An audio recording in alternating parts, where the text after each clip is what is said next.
Shalom, selamat pagi Bapak Ibu Saudara kasih dalam Tuhan. Kembali pagi hari ini kita akan sama-sama untuk merenungkan firman Tuhan. Sebelumnya mari kita berdoa terlebih dahulu. Mari kita berdoa. Tuhan, kami puji syukur akan Engkau, mengingat akan segala kebaikan, penyertaan, berkat-berkat-Mu yang limpah yang Kau nyatakan dalam kehidupan kami. Terima kasih ya Tuhan. Kami bersyukur juga untuk kesempatan pagi ini. Kami akan bersama-sama untuk merenungkan firman-Mu. Tuhan, ampunilah kami atas segala dosa dan pelanggaran kami. Sucikan kami dan mohon pimpinan-Mu ya Tuhan untuk waktu ini. Terima kasih Tuhan Yesus. Di dalam nama-Mu kami berdoa, kami bersyukur, kami berserah. Amin. Bapak Ibu Saudara kasih dalam Tuhan, apakah kita tahu atau apakah masih lekat di dalam ingatan kita bahwa sesungguhnya kita ini adalah sebuah masterpiece, sebuah mahakarya, sebuah ciptaan yang agung, yang mulia dari Allah. Oleh dalam bagian firman Tuhan di dalam kitab Kejadian, di sana dikatakan bahwa kita diciptakan segambar dan serupa dengan Allah. Kita adalah ciptaannya yang mulia. Dan Allah menaruh tujuan yang mulia di dalam kehidupan kita.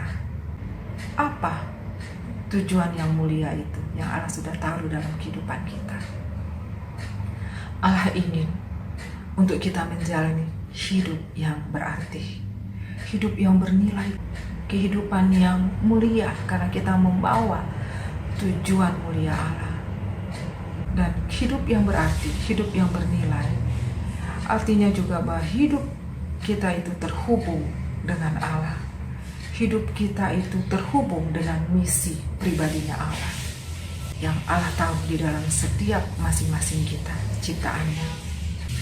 Dan di dalam kita menjalani kehidupan yang berarti ini, kita namakan sebuah perjalanan. Perjalanan bersama Tuhan dengan iman di dalam kuasa Roh Kudus Tuhan, di mana kita terus dipersiapkan, diarahkan agar hidup kita menjadi kehidupan yang mempunyai makna, yang mempunyai tujuan, yang ditandai dengan kita boleh hidup berdampak bagi orang lain, bagi orang-orang di sekitar kita. Hal ini relevan dengan apa yang dikatakan di dalam satu bagian firman Tuhan. Kita akan baca di kitab Efesus. Efesus pasalnya yang kedua, ayatnya yang ke-10. Demikian firman Tuhan. Karena kita ini buatan Allah, diciptakan dalam Kristus Yesus untuk melakukan pekerjaan baik yang dipersiapkan Allah sebelumnya. Ia mau supaya kita hidup di dalamnya.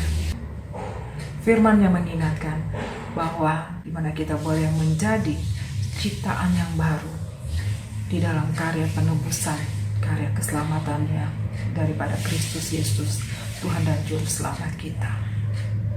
Dan Tuhan sudah mempersiapkan pekerjaan baik untuk boleh kita lakukan dalam hidup kita. Nah, Bapak Ibu Saudara kasih dalam Tuhan, tadi saya mengatakan kehidupan yang berarti ini adalah kita sebut sebagai sebuah perjalanan. Nah, tentunya di dalam melakukan perjalanan ya kita butuh mempersiapkan diri. Ada beberapa hal yang harus kita perhatikan. Apa saja itu? Kita akan melihat beberapa hal di antaranya, tapi sebelumnya kita akan baca bagian firman Tuhan yang akan melandasi renungan kita di Mazmur pasal 25 ayatnya yang keempat dan ayatnya yang kelima. Demikian firman Tuhan. Beritahukanlah jalan-jalanmu kepadaku ya Tuhan, tunjukkanlah itu kepadaku, bawalah aku berjalan dalam kebenaranmu dan ajarlah aku, sebab Engkaulah Allah yang menyelamatkan aku. Engkau ku nanti-nantikan sepanjang hari. Satu bagian lagi di dalam perjanjian baru, di dalam kitab surat Filipi pasal pertama ayatnya yang ke-6. Akan hal ini aku yakin sepenuhnya, yaitu Ia yang memulai pekerjaan yang baik di antara kamu akan meneruskannya sampai pada akhirnya pada hari Kristus Yesus. Sampai di sana pembacaan kita. Bapak Ibu saudara kasih dalam Tuhan, jadi ada beberapa hal yang perlu kita perhatikan sehubungan dengan apa yang menjadi perbekalan di dalam kita memulai perjalanan hidup yang berarti ini, hidup yang bernilai ini. Nah, saya membagi dalam 3 bagian besar. Yang pertama berbicara mengenai dasar. Jadi apa yang menjadi dasar, apa yang menjadi landasan. Di sini ada 2 hal yang perlu kita perhatikan. Yang pertama adalah bagaimana kita memahami keunikan diri kita masing-masing. Kita bersyukur Allah menciptakan masing-masing kita unik. Allah punya maksud di setiap masing-masing kehidupan kita. Dan kita bersyukur sebagai ciptaan yang baru di dalam Kristus. Penyertaan Allah, pemeliharaan Allah selalu ada. Bagaimana ada pembentukan daripada Allah secara terus-menerus terjadi di dalam kehidupan kita. Hati kita terus dimurnikan, terus diperbaharui. Allah terus memproses kita. Semakin hari, setahap demi setahap, selapis demi selapis, untuk kita semakin murni di hadapannya, di dalam kita menjalani hidup yang penuh arti ini. Dan hal yang kedua, berbicara mengenai dasar atau landasan perbekalan perjalanan hidup kita, yaitu adalah bagaimana kita perlu untuk mengeratkan diri kita dengan Sang Pencipta kita. Mari kita menanggapi kasih-Nya Allah yang begitu besar atas kehidupan kita.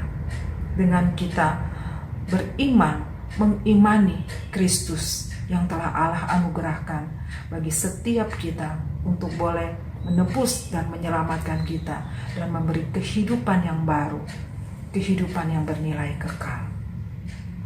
Maka kita akan memiliki yang namanya dasar tujuan, bahkan kekuatan-kekuatan yang boleh kita alami di dalam kita menjalani kehidupan ini. Dengan kita menjalin relasi yang intim dengan Sang Pencipta kita, membangun hubungan yang erat dengan Allah, maka kita akan terus mengalami yang namanya semakin hari kita disempurnakan ke arah Kristus. Ini suatu hal yang luar biasa. Jadi ini yang menjadi dasar dalam perbekalan perjalanan hidup kita. Bagian yang kedua, bicara mengenai arah. Kita mengingat dalam setiap kita mengadakan perjalanan, tentu kita butuh yang namanya arah tujuan kita. Kita tahu ada yang namanya kompas ya, petunjuk arah, memberikan petunjuk mana arah utara, selatan, timur, barat. Nah, demikian juga dalam kehidupan perjalanan hidup yang penuh arti ini. Bagaimana kita harus mempunyai arah. Arah kita adalah bagaimana kita aktif melakukan misi daripada Allah sendiri. Kita memiliki arah hidup yang benar, yang berdasarkan nilai-nilai kebenaran firman Tuhan, ketetapan-ketetapan Allah. Jadi apapun yang kita lakukan, apapun yang kita perbuat di dalam perjalanan hidup ini, maka nilai-nilai kebenaran, ketetapan-ketetapan firman-Nya Allah, itu yang menjadi petunjuk arah kita. Dan satu hal lagi, mari kita harus selalu kembali kepada fokus hidup kita. Apa fokus hidup kita? Menjalani misi pribadi Allah, keinginan hati Bapa, keinginan hati Tuhan yang Tuhan taruh di dalam setiap diri kita untuk kita lakukan di dalam perjalanan hidup kita mengiring Tuhan sampai pada akhirnya. Kemudian bagian yang terakhir, tindakan. Kita sudah punya dasarnya, kita sudah tahu arahnya, maka perlu kita follow up. Ada tindak lanjut, ada wujud nyata di dalam kehidupan kita yang harus kita lakukan. Di mana dalam hal ini berbicara bagaimana kita memulai untuk memberi prioritas, bersikap proaktif, bergiat, bersemangat, dan selalu memperhatikan, menjaga supaya kita terus berada di jalur yang memang harus kita tempuh, ada di jalan Tuhan.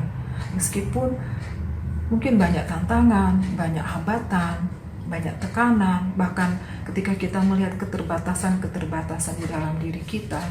Tapi Tuhan ingin supaya kita terus sikap giat, bersemangat di dalam kita hidup bagi Tuhan.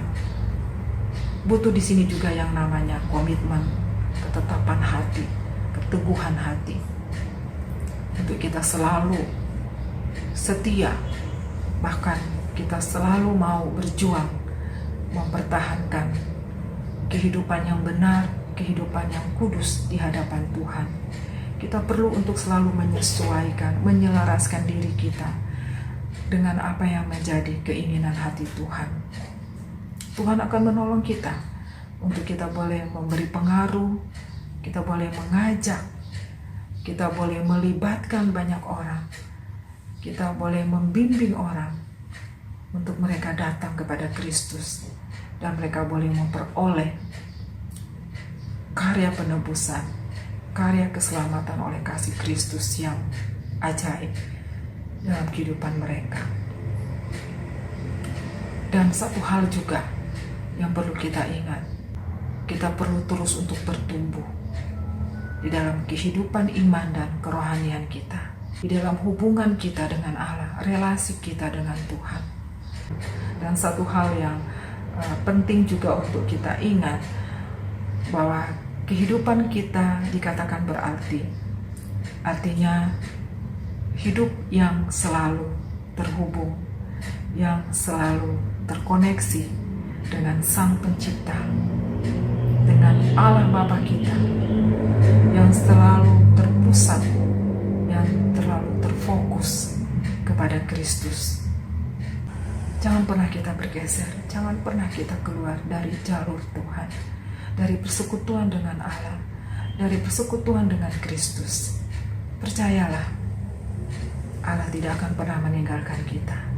Kiranya Tuhan menolong kita untuk kita menjalani perjalanan hidup yang berarti ini di dalam kasih karunia Kristus yang menyelamatkan kita, untuk kita menjalankan apa yang menjadi tujuan mulia Allah, misi pribadi Allah yang Allah taruh dalam kehidupan kita. Amin. Tuhan Yesus memberkati. Mari kita berdoa. Terima kasih Tuhan untuk kami boleh merenungkan firman-Mu. Sebagai ciptaan-Mu yang mulia, Kau menaruh tujuan-tujuan yang agung, tujuan-tujuan yang mulia dalam kehidupan kami, yang harus kami lakukan di dalam perjalanan hidup kami mengiring Tuhan. Tuhan, kami rindu, kami mau bersetia di dalam perjalanan mengiring Engkau, di dalam mengisi kehidupan yang penuh arti. Bawa kami Tuhan untuk selalu terhubung dengan Engkau, terhubung dengan misi pribadi-Mu, terhubung dengan keinginan hati-Mu ya Tuhan, untuk kami lakukan dalam kehidupan kami. Mampukan kami, kuatkan kami ya Tuhan. Tolonglah kami ya Tuhan. Tolonglah kami untuk menjalani kehidupan sepanjang hari ini, sehingga kami boleh berdampak bagi orang-orang sekitar kami, dan kami boleh memuliakan Tuhan. Terima kasih Tuhan Yesus. Inilah doa syukur permohonan kami, dalam nama-Mu kami berdoa. Amin.